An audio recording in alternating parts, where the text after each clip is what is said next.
ಇನ್ನು ಪೊಲೀಸರನ್ನ ಹರಕೆಯ ಕುರಿ ಮಾಡಿದಂತಹ ಸರ್ಕಾರದ ವಿರುದ್ಧ ಮಾಜಿ ಸಿಎಂ ಬಿಎಸ್ವೈ ಕಿಡಿಕಿಡಿಯಾಗಿದ್ದಾರೆ.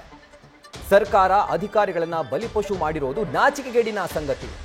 ಕಾಂಗ್ರೆಸ್ ಸರ್ಕಾರ ಕರುನಾಡಿನಲ್ಲಿ ಕರಾಳ ಇತಿಹಾಸವನ್ನ ಸೃಷ್ಟಿ ಮಾಡಿದೆ. ನ್ಯಾಯಾಲಯದ ನ್ಯಾಯದಂಡದಿಂದ ತಪ್ಪಿಸಿಕೊಳ್ಳೋಕೆ ಈ ಪ್ಲಾನ್ ಅನ್ನ ರಾಜ್ಯ ಸರ್ಕಾರ ಮಾಡಿದೆ. ಇದು ನಾಚಿಕೆಗೇಡಿನ ಸಂಗತಿ ಅಂತ ಟ್ವೀಟ್ ಮೂಲಕ ಸರ್ಕಾರದ ವಿರುದ್ಧ ಮಾಜಿ ಸಿಎಂ ಬಿಎಸ್ ಯಡಿಯೂರಪ್ಪ ಕಿಡಿಕಾರಿದ್ದಾರೆ. ಇದರ ಜೊತೆಗೆ ಸಿಎಂ, ಡಿಸಿಎಂ, ಗೃಹ ಸಚಿವರ ರಾಜೀನಾಮೆಗೆ ಅವರು ಒತ್ತಾಯಿಸಿದ್ದಾರೆ. ಇಂಥ ಸರ್ಕಾರ ಕರಾಳ ಇತಿಹಾಸವನ್ನ ರಾಜ್ಯದಲ್ಲಿ ಸೃಷ್ಟಿ ಮಾಡಿದೆ. ನ್ಯಾಯಾಲಯದ ಒಂದು ಚಾಟಿಯಿಂದ ತಪ್ಪಿಸಿಕೊಳ್ಳೋಕೆ ಈ ರೀತಿಯಾಗಿ ತರಾತುರಿಯಲ್ಲಿ ಅಧಿಕಾರಿಗಳ ತಲೆದಂಡವನ್ನು ರಾಜ್ಯ ಸರ್ಕಾರ ಮಾಡಿದೆ. ಇದು ನಾಚಿಕೆಗೇಡಿನ ಸಂಗತಿ. ಕೂಡಲೇ ಸಿಎಂ, ಡಿಸಿಎಂ, ಗೃಹ ಸಚಿವರು ತಮ್ಮ ಸ್ಥಾನಕ್ಕೆ, ತಮ್ಮ ಜವಾಬ್ದಾರಿಗಳಿಗೆ ರಾಜೀನಾಮೆ ಕೊಡಬೇಕು ಅಂತ ಹೇಳಿ ಮಾಜಿ ಸಿಎಂ ಬಿಎಸ್ ಯಡಿಯೂರಪ್ಪ ಸರ್ಕಾರದ ವಿರುದ್ಧ ಟ್ವೀಟ್ ಮೂಲಕ ಚಾಟಿ ಬೀಸಿದ್ದಾರೆ.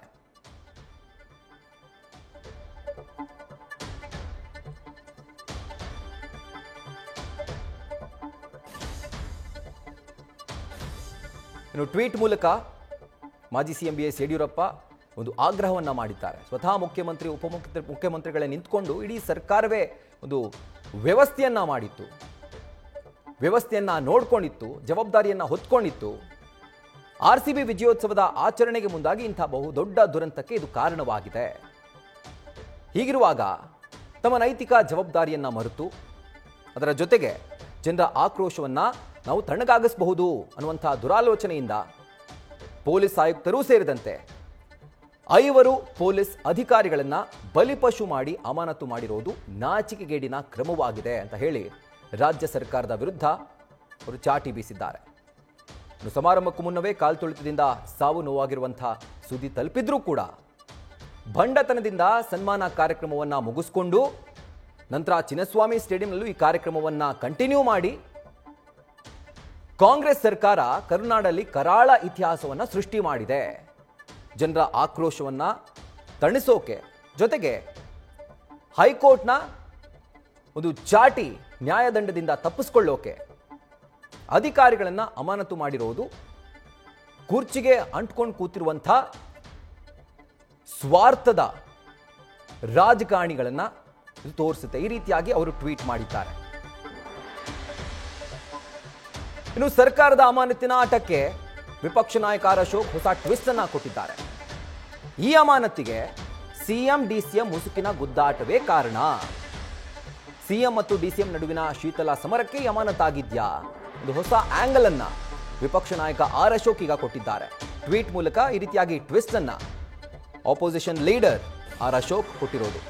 ಸರ್ಕಾರದ ಅಮಾನತಿನ ಆದೇಶಕ್ಕೆ ಹಾಗಿದ್ರೆ ಸಿಎಂ ಹಾಗೂ ಡಿಸಿಎಂ ಅವರ ಶೀತಲ ಸಮರವೇ ಕಾರಣನಾ? ಈ ರೀತಿಯಾಗಿ ಪ್ರಶ್ನೆಯನ್ನ ಮಾಡಿದ್ದಾರೆ. ಬಹುಶಃ ಈ ಒಂದು ಕೇಸ್ಗೆ ಡಿಫರೆಂಟ್ ಆಂಗಲ್ ಅನ್ನ ಕೊಟ್ಟಿರೋದು ವಿಪಕ್ಷ ನಾಯಕ ಆರ್ ಅಶೋಕ್. ಗಮನಿಸ್ತಾ ಇದ್ದೀರಿ ಯಾವ ರೀತಿಯಾಗಿ ಒಂದು ಟ್ವೀಟ್ ಅನ್ನ ಇವತ್ತು ಆರ್ ಅಶೋಕ್ ಮಾಡಿದ್ದಾರೆ ಅಂತ.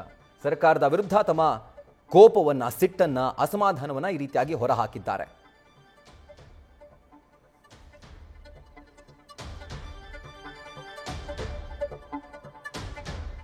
ನಿನ್ನೆ ಡಿಸಿಎಂ ಡಿಕೆ ಶಿವಕುಮಾರ್ ಅವರು ಪೊಲೀಸರು ಮೊದಲೇ ಅಪಾಯದ ಮುನ್ಸೂಚನೆಯನ್ನ ನೀಡಿದ್ರು, ಪೊಲೀಸರು ಹೊಣೆಯಲ್ಲ ಅಂತ ಹೇಳಿದ್ರು. ಅಂದ್ರೆ ಈಗ ನೋಡಿದ್ರೆ ಸಿಎಂ ಸಿದ್ದರಾಮಯ್ಯ ಅವರು ಏಕಾಏಕಿಯಾಗಿ ಬಂದು ಬೆಂಗಳೂರು ಪೊಲೀಸ್ ಕಮಿಷನರ್ ಸೇರಿದಂತೆ ಹಲವು ಹಿರಿಯ ಪೊಲೀಸ್ ಅಧಿಕಾರಿಗಳನ್ನ ಅಮಾನತು ಮಾಡಿ ಅವರ ಆದೇಶವನ್ನ ನೀಡಿದ್ದಾರೆ. ಸೊ ಎಲ್ಲೋ ಒಂದ್ ಕಡೆ ಈ ಅಮಾನತಿನ ಆದೇಶ ಮುಸುಕಿನ ಗುದ್ದಾಟಕ್ಕೆ ಒಂದು ರೀತಿ ಹಿಡಿದಂತಹ ಕೈಗನ್ನಡಿ ಆಗಿದ್ಯಾ? ಈ ಒಂದು ಪ್ರಶ್ನೆಯನ್ನ ಮಾಡ್ತಾ ವಿಪಕ್ಷ ನಾಯಕ ಆರ್ ಅಶೋಕ್ ಒಂದು ಹೊಸ ಟ್ವಿಸ್ಟ್ ಅನ್ನೇ ಕೊಟ್ಟಿದ್ದಾರೆ. ಈ ಪ್ರಕರಣಕ್ಕೆ ಸಂಬಂಧಪಟ್ಟ ಹಾಗೆ, ಪೊಲೀಸರ ಸಸ್ಪೆನ್ಷನ್ ಆರ್ಡರ್ಗೆ ಸಂಬಂಧಪಟ್ಟ ಹಾಗೆ ಒಂದು ಹೊಸ ಟಚ್ ಅನ್ನ ಇವರು ಕೊಟ್ಟಿರೋದು. ಇರಬಹುದು, ಇಲ್ಲದೇನೂ ಇರಬಹುದು, ಬಟ್ ಇದು ಕೂಡ ಗಮನಿಸಬೇಕಾದಂತಹ ಒಂದು ಅಂಶ. ಒಟ್ನಲ್ಲಿ ನಿನ್ನೆ ನಡೆದಂತಹ ಕಾಲ್ತುಳಿತ ಪ್ರಕರಣಕ್ಕೆ ಸಂಬಂಧಪಟ್ಟಂತೆ ದುರಂತ ಏನು ನಡೆದಿತ್ತು ಚಿನ್ನಸ್ವಾಮಿ ಸ್ಟೇಡಿಯಂ ಬಳಿ, ಅದರಿಂದಾಗಿ ಪೊಲೀಸ್ ಅಧಿಕಾರಿಗಳ ತಲೆದಂಡವಾಗಿದೆ.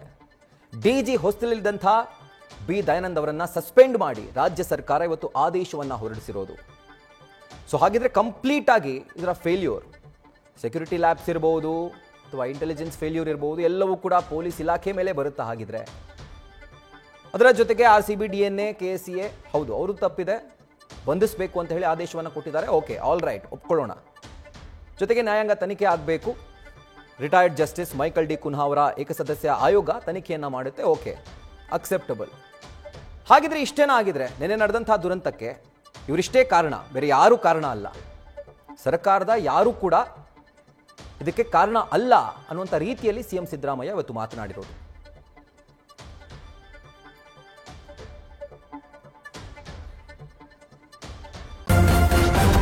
ನ್ಯೂಸ್ ಫಸ್ಟ್ ನಿರ್ಭೀತಿಯಿಂದ ನಿಮ್ಮ ಪರವಾಗಿ.